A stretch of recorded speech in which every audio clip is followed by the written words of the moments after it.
हिमाचल में लोकसभा के साथ 6 विधानसभा चुनाव भी हिमाचल की सियासत की दशा व दिशा तय करेंगे। इसमें लाहौल स्पीति जिला भी एक है, जहां रवि ठाकुर के कांग्रेस के बागी होने के बाद उपचुनाव हो रहा है। अब रवि ठाकुर भाजपा की टिकट पर चुनाव लड़ रहे हैं। हालांकि अभी कांग्रेस पार्टी ने अपना उम्मीदवार नहीं उतारा है, लेकिन भाजपा ने प्रचार शुरू कर दिया है। जनजातीय जिला लाहौल स्पीति का चुनाव प्रभारी महेंद्र सिंह ठाकुर को बनाया गया है। भाजपा के लांग मंडल चुनाव कार्यालय में आगामी चुनाव को लेकर योजना बैठक आयोजित की गई। इस बैठक में भाजपा के साथ चुनावी चर्चा कर आगामी चुनाव हेतु रणनीति तैयार की गई और एकजुट होकर चुनाव लड़ने का आह्वान किया गया। अभिभाषण में भी कहा है 1998 में जब 14 अप्रैल 1998 को मैं आया था और मैंने यहाँ के कार्यकर्ताओं की बैठक बुलाई थी। अभी का मैंने वहाँ भी कहा था कि वहाँ पर सिर्फ उस वक्त वहाँ पर एक मार्कंडी था जो यहाँ से प्रत्याशी थे और एक उनके साथ एक लड़का था, बाकी कार्यकर्ता कोई नहीं थे। आज मेरा ख्याल है सैकड़ों कार्यकर्ता जो है आज किस बैठक में उपस्थित। ठीक है, अपना छोटा मोटा मनमुटाव होता रहता है, लेकिन वो सारे मनमुटाव जो है वो सेटल हो चुके हैं। कुछ और भी आने वाले समय में उनको भी सेटल करेंगे। अभी कांग्रेस पार्टी के प्रत्याशी का चयन नहीं हुआ। जब उनके प्रत्याशी का चयन होगा तो उसके बाद अगली रणनीति है उसके बाद। Thank you sir. Bharatiya Janata party के लोग हैं, हमने भारतीय जनता पार्टी को आगे बढ़ाना है, हमने देश को ऊपर ले जाना है, हमने देश को आगे बढ़ाना है। हमने हिमाचल प्रदेश के अंदर भी आप देखेंगे 4 जून को परिणाम निकलेगा। हम 15 दिन नहीं लगाएंगे, आप सुन लो, 4 जून को रिजल्ट निकलेगा, 15 दिन नहीं लगाएंगे। हिमाचल प्रदेश के अंदर ठाकुर जयराम जी जो है अगले मुख्यमंत्री के रूप में शपथ लेंगे और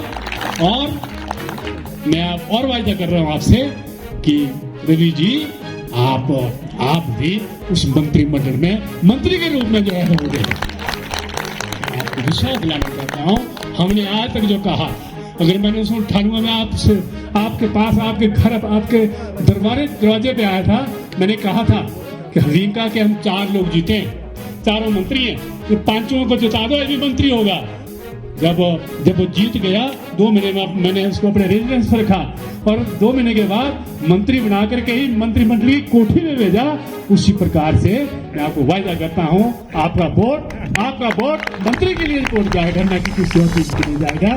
मैं उनके ऊपर सब्सिडी मिल रही थी, ट्रैक्टर मिल रहे थे और जो उपकरण मिलते थे उस पर बहुत ज्यादा कमी आई है बजट की वजह से।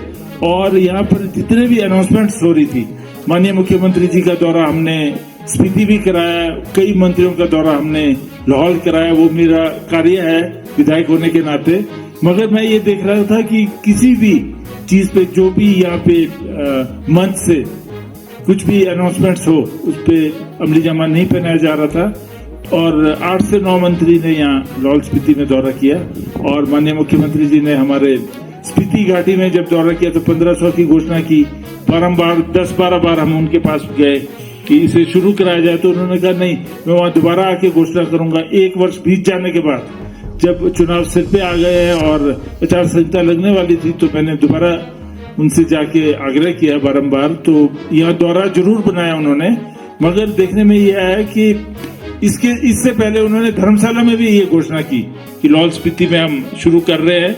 मगर अभी जो सूचियां बनी, जिस तरह से प्रियंका गांधी जी ने और हमारे परिवर्तन रैली हुई थी कांग्रेस पार्टी की सोलन में, तो वहां का जो हमारी अनाउंसमेंट्स थी उस पे खड़े नहीं उतरे हैं। मेरा ये मानना है कि सूचियां जो भी बनाई गई उसमें 1100 रुपए तो महिलाओं को पहले ही मिल रहे थे पेंशन के, उसको बढ़ा के उन्होंने 1500 कर दिया और 14-15 ऐसे इसमें ऑब्जेक्शंस लगाए हैं कि ज्यादातर महिलाएं इस पे नहीं आ सकती है इस सूची के अंदर। तो मुझे ये पूरा लगता है कि ये एक तरह से धोखा हुआ है महिलाओं के साथ। तो ये भी एक रीजन था जिसके कारण हम नाखुश थे, असंतुष्ट नहीं थे और असंतुष्ट थे सरकार से और पार्टी से।